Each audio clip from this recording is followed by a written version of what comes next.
اللہ ولی الذین آمنوا یخرجہم من الظلمات الی النور، اللہ مومنوں کا ولی ہے، ان کو ظلمات سے، گمراہیوں سے، ضلالتوں سے نکال کر الی النور. دیکھیں نا، ظلمات کے مقابلے میں کیا ذکر ہوا؟ نور. ظلمت ان کی جمع ظلمات، یہ گمراہیاں، یہ ضلالتیں، یہ اندھیرے ہیں، یہ ظلمات ہیں، اور یہ ڈھیروں ہیں، انگنت بے شمار ہیں. الی النور، نور ایک ہے، انوار نہیں کہا، نور کہا. وہ ایمان اور اسلام ہے، وہ حق ہے جو اللہ نے محمد صلی اللہ علیہ وسلم پر اتارا ہے. تو یہ بات تو ہمیں سمجھ آ گئی کہ حق کی نشانی کیا ہے، کہ انسان جائزہ لے. اگر وہ اہل سنت کے مسلک پر ہے تو یقیناً وہ سبیل مومنین پر ہے. اس کا عمل اگر سبیل مومنین میں ہے تو وہ حق پرست ہے، اس کا عقیدہ سبیل مومنین میں ہے تو وہ حق والا ہے. فرق کیسے کریں گے؟ سبیل مومنین سے کریں گے. تو دنیا میں جتنے گروہ آئے، گمراہ فرقے پیدا ہو گئے، اس لیے وہ پیدا ہو گئے کہ انہوں نے سبیل مومنین کو ترک کر دیا. قرآن و حدیث سمجھا جا چکا تھا، انہوں نے کہا کہ یہ جو فہم ہے قرآن کا، یہ جو قرآن کی تعبیر اور تفسیر ہے، یہ ہم اس کو نہیں مانتے، ہم اپنی تعبیریں اور تفسیریں کریں گے. جب انہوں نے سلف صالحین، ائمہ دین اور ائمہ اسلام اور ائمہ ہدا کے مقابلے میں قرآن و حدیث اور وحی کی من پسند تفسیریں کی، وہ حق سے دور ہو گئے، حق سے دور ہو گئے. جبکہ قرآن بھی سمجھا جا چکا تھا اور حدیث بھی سمجھی جا چکی تھی، اور قرآن و حدیث کے جو مسائل احکام ہیں وہ درج ہیں کتابوں میں، ائمہ دین کی کتابوں میں. انہوں نے تحقیق کی ایک ایک عقیدے کے حوالے سے اور ایک ایک مسئلہ اور حکم کے حوالے سے درج کر دیا. تو دین تو ہماری ضرورت تھی، اور وہ ہم نے ضرورت محدثین سے پوری کرنی تھی. ان کے علم کو اپنی دلیل بناتے، اور ان کی دلیل اللہ کی وحی، قرآن و حدیث. ہمارا کام تو تھا کہ ہم اسلاف امت کی پیروی کرتے، اسلاف امت کی پیروی کرتے.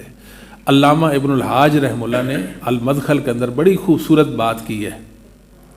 نحن متبعون لا مبتدعون، نحن متبعون لا مبتدعون، فحیث وقفا سلفنا وقفنا. ہم متبع ہیں، مبتدع نہیں. ہم اتباع کرنے والے ہیں قرآن و حدیث کی اور اسلاف امت کی. ہم بدعتی نہیں ہیں کہ دنیا کے سامنے نت نئے نظریے اور افکار پیش کریں اور اعمال پیش کریں. جہاں ہمارے سلف رکے ہیں، رکے تھے، وہاں ہم رک جاتے ہیں. جو عمل سلف کی زندگی میں نہیں ہے وہ دین، جو صحابہ نے عمل نہیں کیا وہ دین نہیں ہے، جو تابعین تبع تابعین نے عمل نہیں کیا وہ دین نہیں ہے. تو کیسے بھلے دین ہو سکتا ہے؟ حافظ ابن کثیر رحمۃ اللہ علیہ نے بہت پیاری بات کی ہے. اما اہل السنہ والجماعہ فیقولون فی کل فعل وقول لم یثبت عن الصحابہ هو بدعہ لأنه لو كان خيرا لسبقونا إليه لأنهم لم يتركوا خصلة من خصال الخير إلا وقد بادروا إليها. اہل السنہ والجماعہ، اہل السنہ والجماعت وہ کہتے ہیں، کیا کہتے ہیں اہل السنہ والجماعت؟ ہمارے ہاں تو اہل السنہ والجماعت کی بھرمار ہے. لوگوں نے بڑے بڑے بورڈ مسجدوں کے باہر اویزاں کر رکھے ہیں، بڑے بڑے بینر انہوں نے سجا رکھے ہیں. لیکن دیکھنا یہ ہے کہ حقیقت کے قریب کون لوگ ہیں. اہل السنہ کہلوانے کے حقدار کون لوگ ہیں؟ یہ نام سے تو کچھ نہیں ہو جاتا نا، حقیقت کو بھی دیکھنا پڑے گا. محض نام سے کیا ہو جاتا ہے؟ کچھ ہوتا ہے جی. یعنی ایک کیا کہتے ہیں جی کہ شراب کی باٹل ہو، اس میں اوپر کوئی لیبل لگا دیں اس کا روح افزا کا، تو وہ روح افزا بن جائے گی؟ سوچئے. اہل السنہ والجماعت ان کا ایک منہج ہے، وہ یہ کہتے ہیں ہر قول، ہر بات اور ہر عمل جو صحابہ سے ثابت نہیں وہ بدعت ہے۔ وہ صحابہ کو معیار حق بناتے ہیں، فَإِنْ آمَنُوا بِمِثْلِ مَا آمَنْتُ بِهِ فَقَدْ اهْتَدَوْا، وہ صحابہ پر بند ہو جاتے ہیں۔ یہ وہ اہل حق کا گروہ ہے، یہ فرقہ ناجیہ ہے، وہ طائفہ منصورہ ہے جو محمد کریم صلی اللہ علیہ وسلم نے تیار کیا۔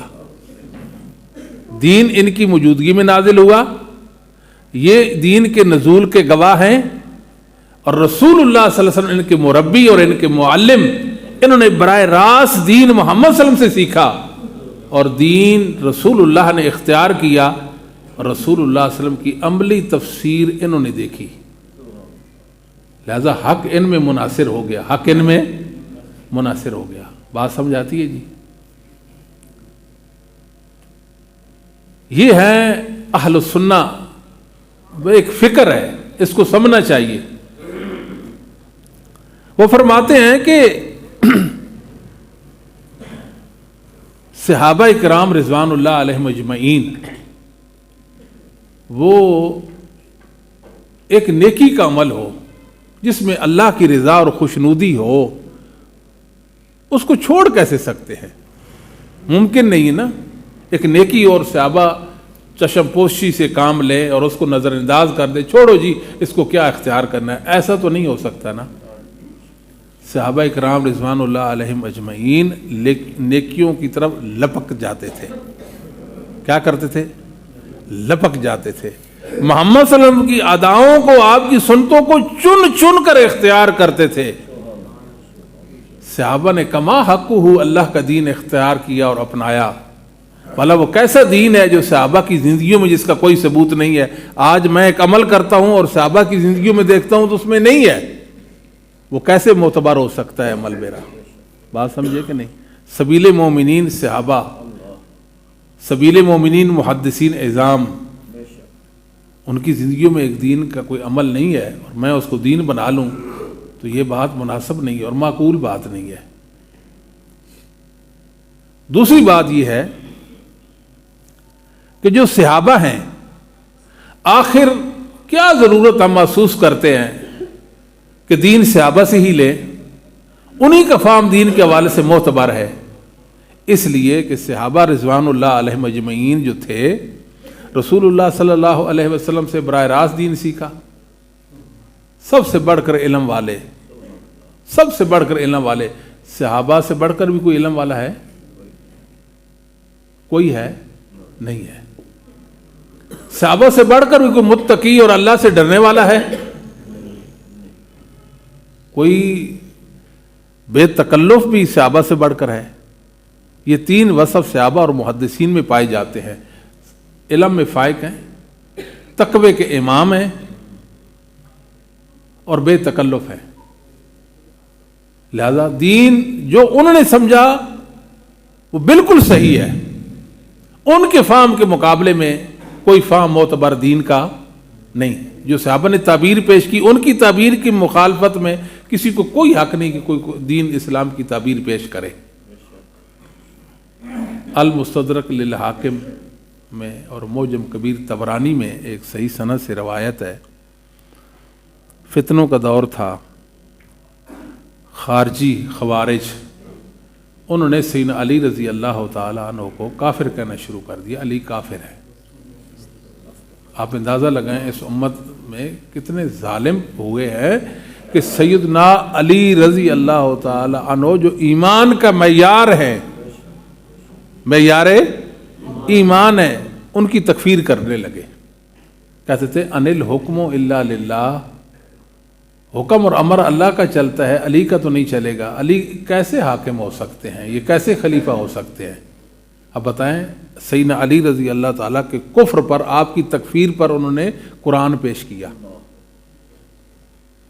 ظلم دیکھیں آپ کہ اللہ کی کتاب سے رسول اللہ کے صحابی اور جلیل القدر صحابی خلیفہ راشد سیدنا علی رضی اللہ تعالیٰ کی تکفیر ثابت کر رہے ہیں۔ یہ ان کی بے باکی اور جسارت تھی نا۔ سیدنا علی رضی اللہ تعالیٰ عنہ انتہائی زیرے کے انسان تھے، اللہ نے آپ کو بے پناہ علم سے اور فہم و فراست سے نوازا ہوا تھا. آپ معاملہ فہم اور معاملہ شناس بھی تھے. اللہ نے آپ کو کمال نور بصیرت دیا ہوا تھا. آپ نے عبداللہ ابن عباس رضی اللہ تعالی عنہما کا انتخاب کیا جو اہل بیت کے عالم ہیں. عبداللہ ابن عباس کس کے عالم ہیں؟ عالم اہل بیت، اہل بیت کے علماء میں سے ہیں، صحابی رسول. اللہ تعالیٰ نے آپ کو کمال کا مرتبہ نصیب فرمایا. عبداللہ بن عباس رضی اللہ تعالیٰ کیا شان رکھتے تھے. اللہ معلم و تعویل القرآن، اللہ عبداللہ ابن عباس کو قرآن کا مفسر بنا دے، یہ رسول اللہ کی آپ کے حق میں دعا تھی، اور اللہ نے اس دعا کو شرف بخشا. آپ قرآن کے مفسر بنے اور ترجمان قرآن بنے. حبر امہ عبداللہ بن عباس کو بھیجا کہ آپ جائیں ان خارجیوں سے مناظرہ کریں. ٹھیک ہے جی. وہاں گئے، کہا خارجیوں، ان کے پاس جب گئے کہنے لگے کہ میں مہاجرین و انصار صحابہ کا نمائندہ بن کر آپ کے پاس آیا ہوں. مہاجرین و انصار کا نمائندہ بن کر آیا ہوں. میرا آپ سے ایک سمپل سا سوال ہے، یہ آیت کریمہ جو آپ پیش کرتے ہو یہ مہاجرین و انصار نے پڑھی ہے یا نہیں پڑھی؟ جی پڑھی ہے. ان الحکم الا للہ، جس کی بنیاد پر جناب علی کی تکفیر کرتے ہو، پڑھی ہے؟ جی پڑھی ہے. اس کا معنی مطلب انہوں نے سمجھا تھا؟ جی سمجھا ہے. وہ تو پھر یہ بات نہیں کرتے جناب علی کے متعلق جو آپ کرتے ہو، ہم عالم بالوحی منکم، ہم عالم بالوحی منکم، مہاجرین و انصار تم سے بڑھ کر اللہ کی وحی کو جاننے والے تھے. اس سے بہت سارے لوگوں کو ہدایت مل گئی. بات تو ٹھیک ہے. ہم نے جو آیت کریمہ پیش کی اور جس کی بنیاد پر ہمارا استدلال ہے وہ تو باطل ہے استدلال. اگر وہ استدلال صحیح ہوتا تو اول حقدار مہاجرین و انصار تھے، وہ پکڑتے. ان کا یہ استدلال نہ پکڑنا یہ دلیل ہے کہ ہمارا استدلال صحیح نہیں ہے. ہم پوری دنیا کو یہی بات سمجھانا چاہتے ہیں. شاید لوگ ہماری بات سمجھنے سے قاصر یا ہم سمجھانے سے قاصر ہیں. ہماری دعوت بھی سمپل سی دعوت ہے جس میں کوئی پیچیدگی نہیں ہے. سادی سی ہماری دعوت ہے. بھئی اللہ نے ہماری رہنمائی کے لیے، ہدایت کے لیے، ہماری رشد کے لیے وحی اتاری جسے قرآن و حدیث کہتے ہیں. قرآن و حدیث کہتے ہیں. اور اللہ کا دین ہے قرآن و حدیث، اس کو ہم نے اختیار کرنا ہے. قرآن و حدیث کو اس پر چلنا ہے. کیسے؟ جیسے رسول اللہ صلی اللہ علیہ وسلم کے صحابہ اور محدثین اعظام چلے. بس اتنی سی بات ہے. جتنے بھی دنیا میں بدعی مسالک آئے اور مذاہب آئے، بنیادی وجہ یہی تھی کہ انہوں نے قرآن و حدیث کی من پسند تعبیریں کی یا اسلاف امت سے کٹ گئے، جس وجہ سے وہ لوگ ایک نئے فرقے کی صورت میں، ایک نئی پریشانی کی صورت میں امت کے سامنے آئے. یا دنیا میں جتنے بھی اعمال، جتنے بھی عقائد، بدعی عقائد آئے، اس کی یہی وجہ تھی. اگر امت اصل پہ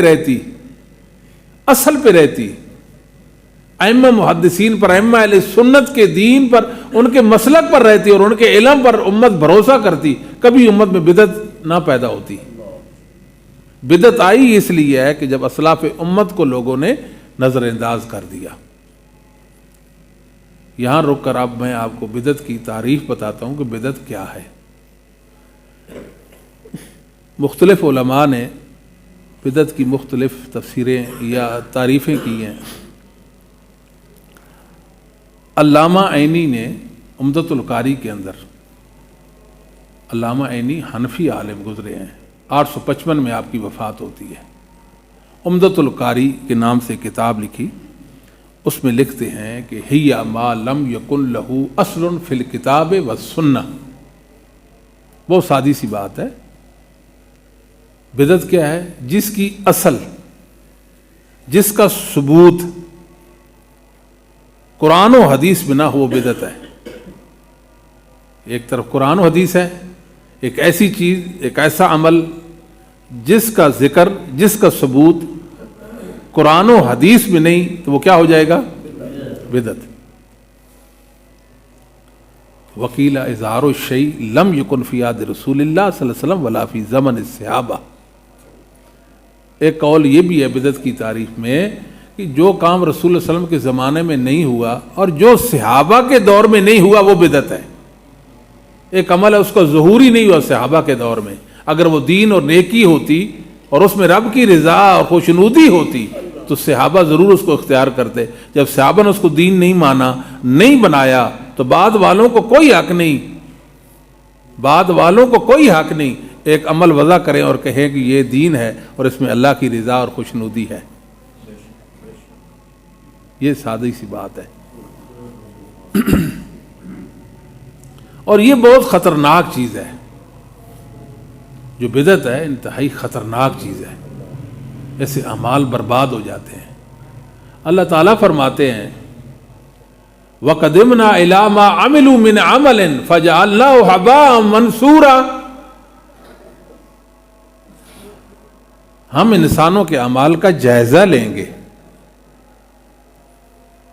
اور ان کے اعمال کو اڑتے ہوئے ذرات بنا دیں گے، اڑتے ہوئے ذرات بنا دیں گے۔ وہ سامنے ہے نا، وہ کیا کہتے ہیں اس کو، روشن دان ہے، سامنے سے سورج پڑے نا، وہ ذرات سے آپ کو دن کو اول حصے میں نظر آئیں گے، ہوتے ہیں نا جی ذرات۔ یہ دروازے کے کواڑ جو ہے اس سے بھی وہ ذرات آتے ہیں، اندر بیٹھے ہوں، بے روشنی ہو تو ذرات، ان کو کیا کہتے ہیں؟ حباء منصورا، وہ ذرات۔ اللہ کہتے ہیں ان کے اعمال کو میں ایسا کر دیں گے۔ هل اتاک حدیث الغاشیہ وجوہ یومئذ خاشیہ عاملۃ ناصبہ تصلی نارا حامیہ۔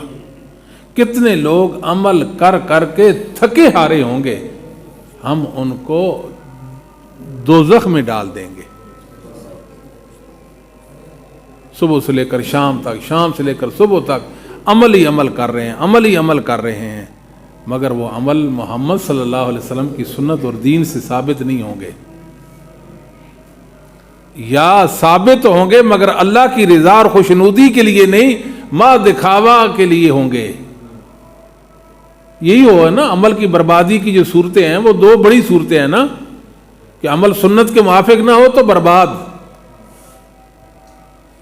اور عمل اللہ کے لیے نہ ہو تو وہ برباد۔ تو جس کو اپنے رب کے لیے جینا آ گیا، اپنے رب کے لیے جینا آ گیا اور محمد صلی اللہ علیہ وسلم کا اتباع کرتا ہے، وہ فوز و فلاح کا مالک بن گیا۔ وہ چھوٹے عمل سے لے کر بڑے عمل رسول اللہ کی اداؤں اور سنتوں میں رب کی رضا کا متلاشی بن گیا۔ میں کتنا سعادت مند ہوں کہ رسول اللہ کی اس ادا کو اپنا رہا ہوں، میں کتنا سعادت مند ہوں اپنے اللہ کو راضی کرنے کے لیے رسول اللہ صلی اللہ علیہ وسلم کے اس حکم کو، آپ کے اس ارشاد کو، آپ کے اس عمل مبارک کو میں اختیار کر رہا ہوں۔ یہ ہے اصل چیز۔ اور محمد صلی اللہ علیہ وسلم کے ہوتے ہوئے کسی کی بات دین ہو سکتی، کسی کی بات کو دین کا درجہ حاصل ہو سکتا نہیں۔ یہاں رک کر ایک اور بات کرتے ہیں۔ مناقب الشافعی اور آداب الشافعی، یہ دو کتابیں امام شافعی رحمہ اللہ تعالیٰ کی سوانح عمری میں امام ابن ابی حاتم نے اور حافظ بہقی نے دو کتابیں لکھی ہیں۔ وہاں ایک امام شافعی رحمہ اللہ کا واقعہ مذکور ہے اور صحیح سند سے وہ مذکور ہے بحث چلنے کے لیے ایک مجلس کے اندر کہ مکہ کے مکانات کی خرید و فروخت جائز ہے یا نہیں۔ امام شافعی رحمۃ اللہ علیہ فرمانے لگے کہ مکہ کے مکانات کی خرید و فروخت جائز ہے، اور رسول اللہ صلی اللہ علیہ وسلم کا یہ فرمان اس پہ دلیل ہے۔ اس مجلس میں اسحاق میں راہوی خراسان کے فقیہ اور امام بھی بیٹھے تھے۔ فرمانے لگے کہ طاؤس یہ کہتے ہیں، عطا یہ کہتے ہیں، ابراہیم نخعی یہ کہتے ہیں۔ امام شافعی رحمۃ اللہ علیہ نے دیکھا یہ بات کون کر رہا ہے؟ بات تو اسحاق میں راہوی خراسان کا امام کر رہا ہے۔ میں نے رسول اللہ کی حدیث پیش کی ہے، حدیث رسول کے ہوتے ہوئے، حدیث سننے کے بعد طاؤس، عطا اور ابراہیم نخعی کا مذہب اور ان کا قول پیش کیا جا رہا ہے۔ کہتے کوئی اور ہوتا تو میں اس کے کان مروڑتا۔ امام شافعی نے اس موقع پہ ایک پیغام دیے امت کو، ایک سوالیہ نشان لگایا، آج تک اس سوالیہ نشان کا جواب کسی کے پاس نہیں ہے۔ وہ سوالیہ نشان کیا تھا؟ حل لأحد مع رسول اللہ صلی اللہ علیہ وآلہ وسلم حجہ۔ دنیا والوں، محمد صلی اللہ علیہ وسلم کا نام لکھو اور اس انسان کا بھی نام لکھو جس کی بات رسول اللہ کی بات کے مقابلے میں حجت اور دلیل بنائی جا سکے۔ وہ کون ہے؟ نام لکھو اس کا، لکھ دے محمد صلی اللہ علیہ وآلہ وسلم، آگے دوسرا نام آپ نے لکھنا ہے۔ آج تک کسی نے نہیں لکھا، آج تک اور قیامت تک کوئی لکھ سکتا؟ حل احد مع رسول اللہ صلی اللہ علیہ وآلہ وسلم حجہ، نام تو بتاؤ اس کا جس کی بات رسول اللہ کی بات کے مقابلے میں دین کا درجہ حاصل کرتی ہو۔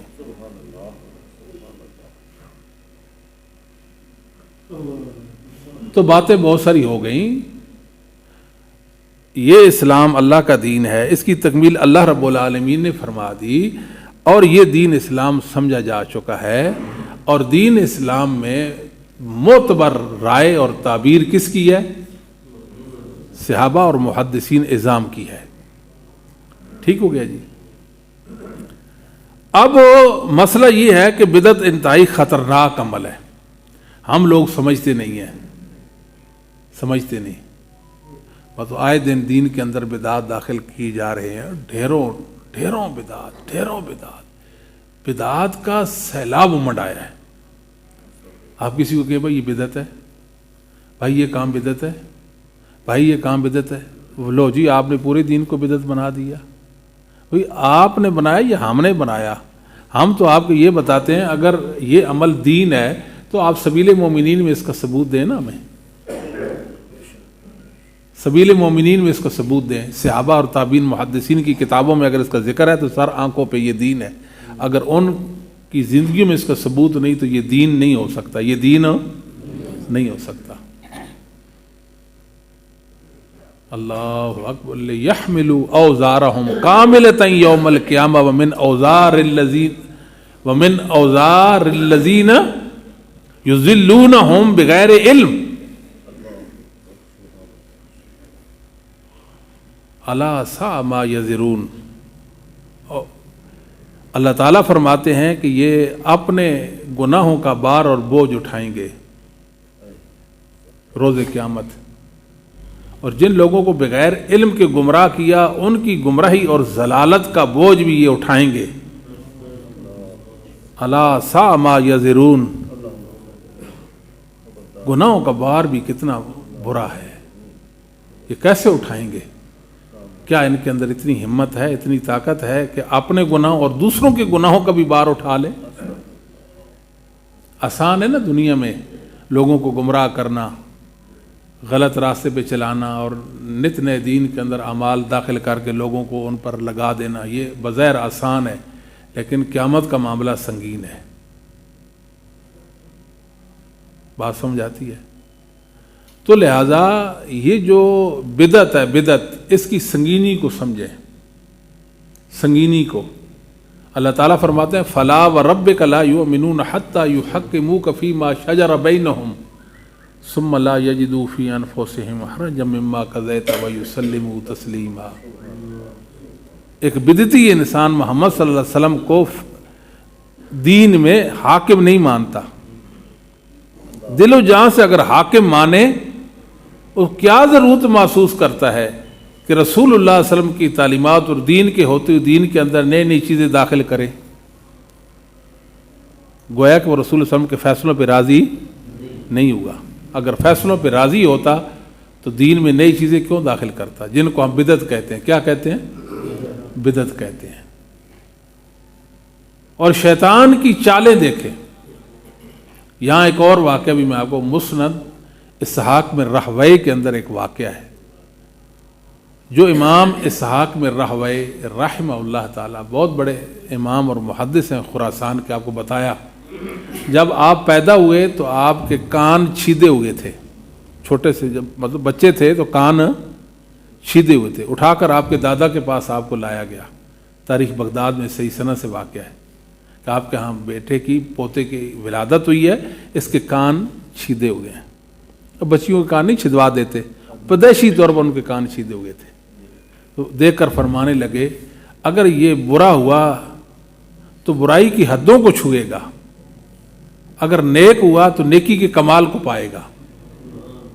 پھر اللہ نے امام بنا دیا نیکی کا، اللہ نے نیکی کا، دین کا امام بنا دیا، رسول اللہ صلی اللہ علیہ وسلم کی حدیثوں کا محدث بنا دیا، اور اللہ نے کمال دین کا فہم اسحاق بن راہویہ کو عطا کیا۔ تو ان کی کتاب مسند اسحاق بن راہویہ، اس کے اندر اپنے استاد عیسیٰ بن یونس سے بیان کرتے ہیں، اور وہ اپنے استاد عبد الملک بن عبد العزیز بن جریج سے بیان کرتے ہیں، وہ اپنے استاد عطا بن ابی رباح سے، مفتی مکہ سے، اور وہ اپنے استاد عبداللہ ابن عباس رضی اللہ تعالیٰ عنہما سے بیان کرتے ہیں۔ عبداللہ بن عباس رضی اللہ تعالیٰ عنہما منا میں گئے، حج کا موسم سیزن تھا، خیموں میں لوگ بیٹھے ہیں، اللہ اکبر اللہ اکبر اللہ اکبر پکار رہے ہیں۔ آپ کو تعجب ہوا، رسول اللہ صلی اللہ علیہ وسلم منا میں تلبیہ پکارتے تھے، لبیک اللہم لبیک لبیک لا شریک لک لبیک ان الحمد والنعمت لک والملک لا شریک لک۔ یہ ہے رسول اللہ کی سنت اور آپ کا دین، اور یہ کیا کر رہے ہیں؟ اللہ اکبر اللہ اکبر۔ مانا تکبیر اچھی چیز ہے، مانا تکبیر اچھی چیز ہے، لیکن اس شیطان کی چال کو تو سمجھے۔ شیطان انسان کے پاس گناہ کے راستے سے آتا ہے۔ سب سے پہلے کس راستے سے آتا ہے؟ گناہ کے راستے سے۔ بھائی یہ کام کر لو، اس گناہ کو اس پر مزین کرے گا، اس کی توجہ اور اشتہا اس گناہ کی طرف بڑھائے گا، کیونکہ شیطان کو اللہ تعالیٰ نے انسانوں کے دل تک دست رکھ دی ہے، وہاں تک وہ پہنچ جاتا ہے۔ تو گناہ پر انسانوں کو اکساتا ہے، اگر اس کی کوئی پیچھے لگ جائے تو فبیعنا، ٹھیک ہے صحیح۔ اگر شیطان کی باتوں میں آ کر گناہ کو اختیار نہیں کرتا تو شیطان اس کے پاس نیکی کے راستے سے آتا ہے۔ اب تو بچو کہیں بھی نہیں جائے گا نا، دین پر تو مر مٹتا ہے۔ اب ایسے ایسے کام کراؤں گا نا، ایسے ایسے کام کراؤں گا، تیرا بیڑا غرق ہو جائے گا، اور دین کے نام پہ کراؤں گا۔ کس کا نام پر؟ دین کے نام پہ کراؤں گا۔ دین ہوگا نہیں، اس کو آپ دین سمجھے گا نا، اس کے ساتھ چمڑ جائے گا، تو یہ توبہ کی بھی توفیق نہیں ہوگی۔ گناہ سے انسان توبہ کرتا ہے نا، جس کو دین سمجھ کر اپنائے اسے کون توبہ کرتا ہے؟ پھر اب تو رسول اللہ صلی اللہ علیہ وسلم کا عاشق ہے نا، یہ کام کر لے، دیکھے نا تیری نیت بھی اچھی ہے، یہ کام بھی کر لے، یہ کام بھی کر لے، یہ کام بھی کر لے، اور دین سمجھ کر اسے اختیار کر لیتا ہے شیطان کے پیچھے لگ کر۔ انسان سوچتا ہی نہیں کہ میں کتنی بڑی غلطی پر ہوں۔ رسول اللہ صلی اللہ علیہ وسلم کی حدیث ہے نا بخاری مسلم میں، عبداللہ ابن عباس راوی ہیں کہ رسول اللہ صلی اللہ علیہ وسلم جب فرض نماز کے بعد سلام پھیرتے تو بآواز بلند کیا فرماتے؟ اللہ اکبر۔ ایسی ہے نا، صحیح بخاری صحیح مسلم ہے نا یہ حدیث کا۔ ہم کیا کہتے ہیں؟ ہمارے بعض بھائی کیا کہتے ہیں؟ لا الہ، سلام پھیرتے تو کیا کہتے ہیں؟ لا الہ۔ اب دیکھیں پیغمبر کیا کہتے ہیں اور امتی کیا کہہ رہے ہیں، رسول اللہ صلی اللہ علیہ وسلم کیا کہہ رہے ہیں اور ہم کیا کہہ رہے ہیں۔ ہم سمجھتے ہیں ہم لا الہ الا اللہ افضل الذکر ہے نا، وہی افضل الذکر ہے، لیکن اس موقع پہ محمد صلی اللہ علیہ وسلم کا کیا طریقہ اور کیا عمل تھا، بات نہیں سمجھے۔ یا ایھا الذین آمنوا لا تقدموا بین یدی اللہ ورسولہ، ایمان والو اللہ اور اس کے رسول سے پیش قدمی مت کریں۔ یہ پیش قدمی نہیں ہے کہ رسول اللہ صلی اللہ اکبر کہیں اور ہم لا الہ الا اللہ کہیں، ہے نا بات جی۔ رسول اللہ صلی اللہ علیہ وسلم نے اذان سکھائی، اللہ اکبر سے شروع ہوئی اور لا الہ الا اللہ پر ختم ہو جائے، تو ہم نے کیا شروع کر دیا؟ الصلاۃ والسلام علیکہ یا، الصلاۃ والسلام علیکہ فلاں، الصلاۃ والسلام علیکہ فلاں، ایسا کہتے ہیں کہ نہیں کہتے؟ کہتے اس میں حرج کیا جی؟ بھائی محمد صلی اللہ علیہ وسلم پر درود بھیج رہے ہیں نا، پڑھ رہے ہیں، درود سلام بھیج رہے ہیں، پڑھ رہے ہیں، بھلا اس سے اچھا بھی کوئی عمل ہو سکتا ہے؟ یہ تو اللہ کی عبادت ہے اور اللہ کی رضا کے لیے، رسول صلی اللہ علیہ وسلم کے لیے ہم یہ کر رہے ہیں، تو اس میں کیا خرابی کیا ہے؟ کہتے ہیں کہ نہیں اس میں کیا خرابی ہے؟ لو جی، سنن ترمذی، بھائی ایک ترمذی شریف کا حوالہ آپ پیش کر رہے تھے، سنن ترمذی کا حوالہ، امام ترمذی رحمۃ اللہ علیہ نے اپنے استاد حمید بن مسعدہ سے اور وہ اپنے استاد زیاد بن ربیع سے، وہ اپنے استاد حضرمی مولا علیہ جارو سے اور اپنے استاد نافع سے، وہ سیدنا عبداللہ ابن عمر رضی اللہ تعالیٰ عنہما سے بیان کرتے ہیں کہ سید عبداللہ ابن عمر کے پاس ایک شخص تھا، اس نے چھینک لگائی، کیا لگائی؟ جس کو آپ اپنی زبان میں کیا کہتے ہیں؟ کیا کہتے ہیں؟ اچھا، اس نے کہا الحمدللہ والسلام علی رسول اللہ، کیا کہا؟ الحمدللہ والسلام علی، تعریف اللہ کی اور رسول اللہ صلی اللہ علیہ وسلم پر سلام۔ بات پیاری ہے کہ نہیں بتائیں آپ؟ ہیں جی، پیاری بات ہے نا۔ تعریف کس کی ہے؟ سلام کس پر؟ ظاہر ہے اس کے وجود میں ایک بہت بڑی تبدیلی آئی، چھینک آئی نا، بخارات نکلے، قریب تھا کہ وہ بخارات نکلتے اس کی کوئی رگ پھٹ جاتی دماغ کی، ایسا تھا کہ نہیں؟ اس کا دل متاثر ہو جاتا، جسم کا کوئی حصہ اس کا ڈیمیج ہو سکتا تھا۔ اللہ کا شکر ادا کر رہا ہے، رسول اللہ صلی اللہ علیہ وسلم پر سلام کہتا ہے، لاوا جو نکلا جسم سے، الحمدللہ والسلام علی رسول اللہ، کس کی موجودگی میں کہا؟ عبداللہ بن عمر رضی اللہ تعالی عنہما کی، جو رسول اللہ صلی اللہ علیہ وسلم کی اطاعت فرمانبرداری میں اپنی مثال آپ تھے۔ آپ اطاعت رسول میں آپ اپنا ثانی نہیں رکھتے تھے۔ یہ عبداللہ بن عمر ہے رضی اللہ تعالیٰ عنہما، اطاعت رسول میں ایسی عدیم و نظیر مثالیں آپ نے دنیا میں چھوڑی ہیں، رہتی دنیا تک عبداللہ ابن مسعود جیسا طرز اطاعت فرمانبرداری کوئی نہیں اختیار کر سکتا۔ یہ عبداللہ بن عمر سنتے ہیں الحمدللہ والسلام علی رسول اللہ، فوراً بولتے ہیں بھائی ایسا مت کہو، بھائی ایسا مت کہو، یہ نہ کہو، بھائی بندہ بفر پڑے گا۔ آپ تو کہتے ہیں نا تم وہابی ہو، گستاخ ہو، تو اس وقت بھی کوئی کہہ سکتا تھا، کوئی بات تو کر سکتا تھا۔ آپ نے فرمایا میں بھی اللہ کی تعریف کرتا ہوں، میں بھی رسول اللہ صلی اللہ علیہ وسلم پر درود پڑھتا ہوں، سلام پڑھتا ہوں، میں منکر تو نہیں ہوں، نہ اللہ کی تعریف کا، نہ رسول اللہ صلی اللہ علیہ وسلم پر سلام کا، لیکن اس موقع پہ محمد صلی اللہ علیہ وسلم کی یہ تعلیم نہیں۔ بات نہیں سمجھی آپ، سمجھی نہیں بات، سمجھے ہی نہیں ہے۔ اس موقع پہ رسول اللہ صلی اللہ علیہ وسلم کی یہ تعلیم، بھئی اس موقع پہ رسول کریم صلی اللہ علیہ وسلم کی یہ تعلیم نہیں۔ جب آپ کی تعلیم نہیں تو اس میں رب کی رضا کیسے ہوگی؟ رب کی رضا محمد صلی اللہ علیہ وسلم کی اداؤں میں ہے، آپ کی سنتوں میں ہے، آپ کے اعمال و افعال اور اقوال میں ہے، آپ کے احوال میں ہے۔ یہ تو رسول اللہ علیہ وسلم کا طریقہ ہی نہیں۔ آپ نے فرمایا کہ جب چھینک آئے تو کیا کہو؟ الحمدللہ، کیا کہو؟ والسلام علی رسول اللہ۔ آپ کی تعلیم نہیں، کیوں روکا؟ کہ آپ کی تعلیم نہیں ہے۔ یہ صحابہ کا طرز تھا، وہ دین پر قائم تھے، اس لیے اللہ نے ان کو معیار حق اور معیار ایمان بنا دیا، اور یہی ہماری دعوت ہے۔ دنیا کو رسول اللہ صلی اللہ علیہ وسلم تک روکتے ہیں، رک جائیں، اور دین صحابہ نے جیسے اپنایا ایسے اپنائیں، محدثین نے جیسے دین کو سمجھایا ایسے سمجھے۔ جب انسانوں نے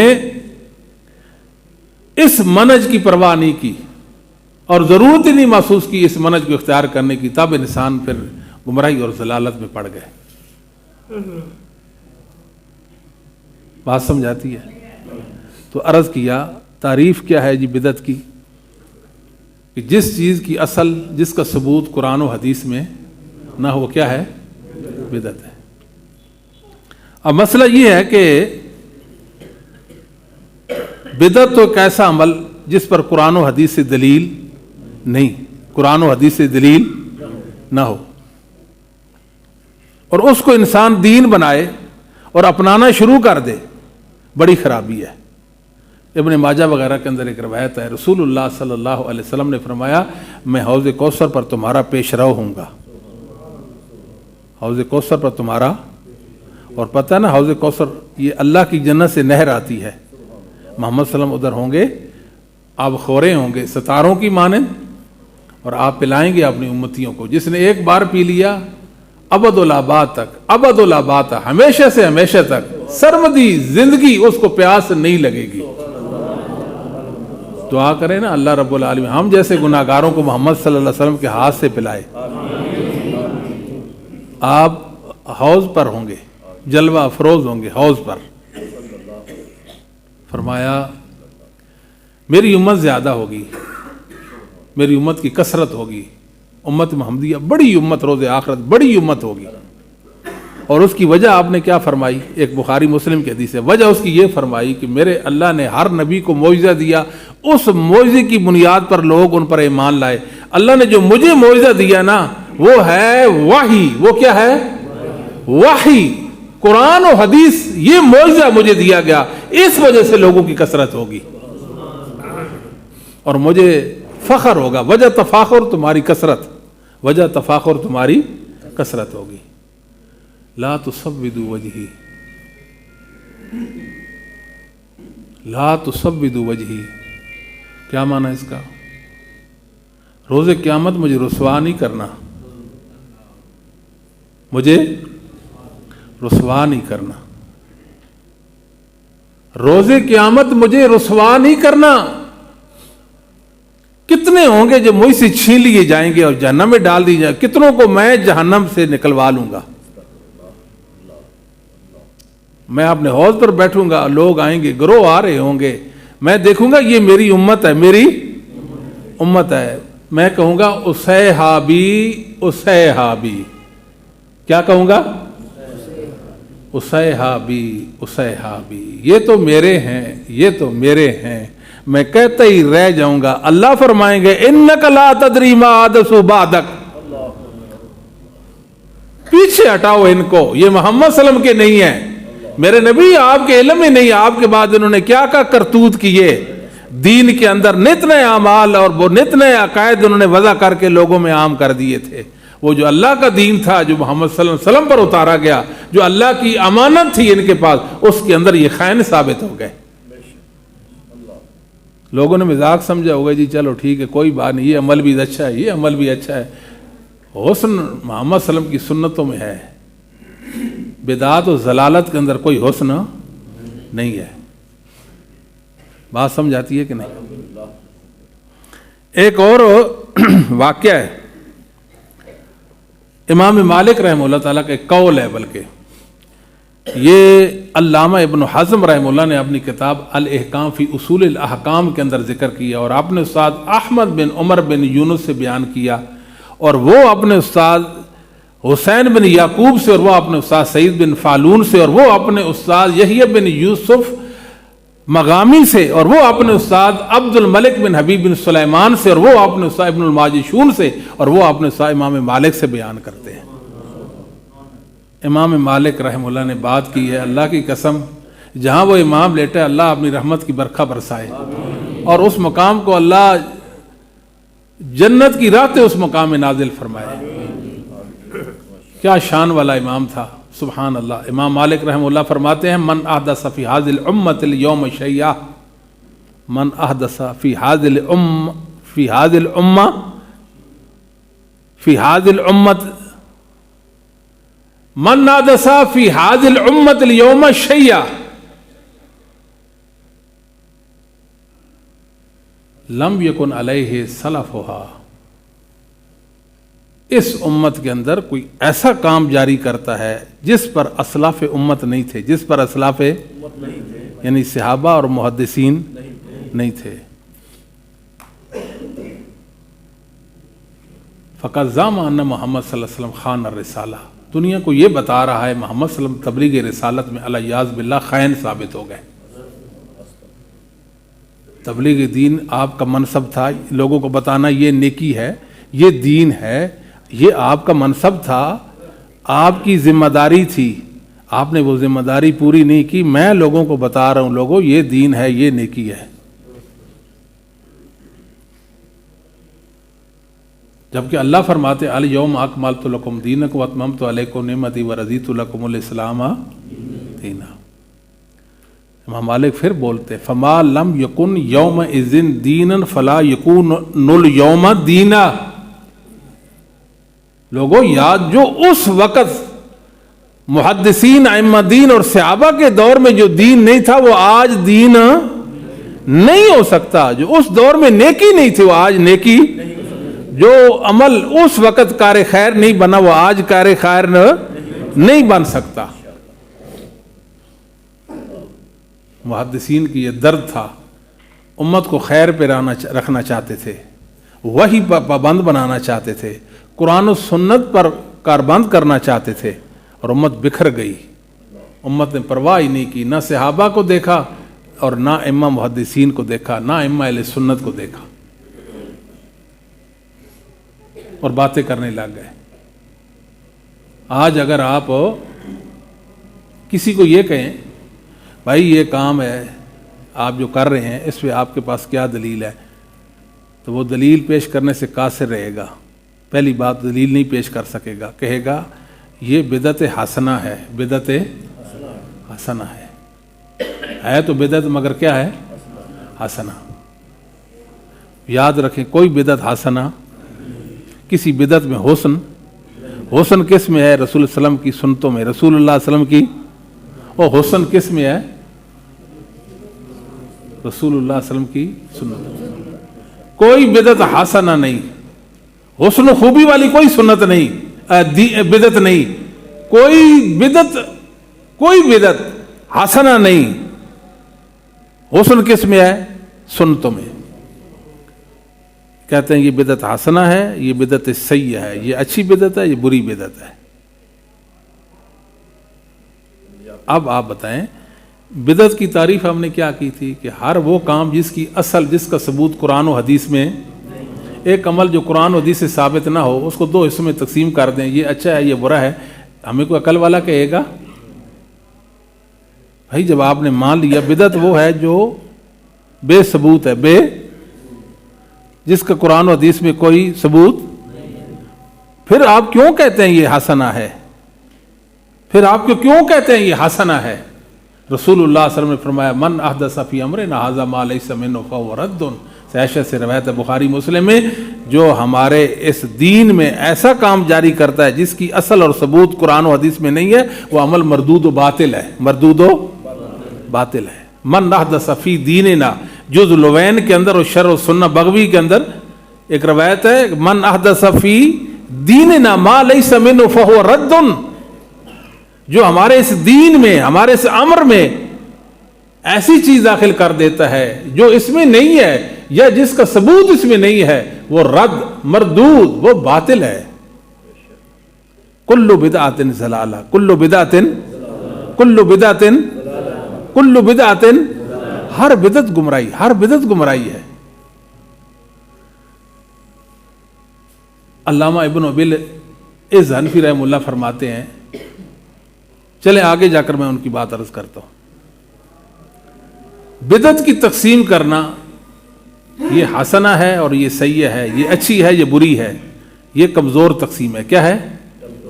علامہ شاطبی رحمۃ اللہ علیہ بہت بڑے عالم گزرے ہیں غرناطہ کے، اور انہوں نے بدعت کے رد میں الاعتصام ایک کتاب لکھی، الاعتصام، بے مثال کتاب ہے، بے نظیر کتاب بدعت کے رد میں۔